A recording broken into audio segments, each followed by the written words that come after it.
বুধবার ১৪ মে রাতের মধ্যে দেশের ৬ জেলায় ঝড়ো বাতাস ও বজ্রসহ বৃষ্টি হতে পারে। আবহাওয়া অধিদপ্তরের এক বিজ্ঞপ্তিতে এ তথ্য জানানো হয়েছে। এ সময় বজ্রপাতেরও আশঙ্কা রয়েছে। বিকেলে আবহাওয়া অধিদপ্তরের দেওয়া বিজ্ঞপ্তিতে বলা হয়েছে, বিকেল ৪:৩০ থেকে রাত ৮টার মধ্যে মুন্সিগঞ্জ, চাঁদপুর, শরীয়তপুর, ফেনী, লক্ষ্মীপুর ও নোয়াখালী জেলার কিছু স্থানে দমকা বা ঝড়ো হাওয়া সহ বৃষ্টি বা বজ্রবৃষ্টি বা শিলাবৃষ্টি হতে পারে।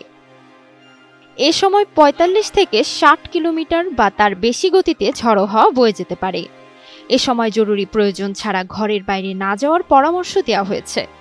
আবহাওয়া অধিদপ্তর বলছে, বজ্রপাতের একাধিক শব্দের মধ্যে সর্বশেষ শব্দটি শোনার সময় থেকে কমপক্ষে আধা ঘন্টা ঘরেই থাকতে হবে। তাহিয়া তাজ, এনটিভি অনলাইন।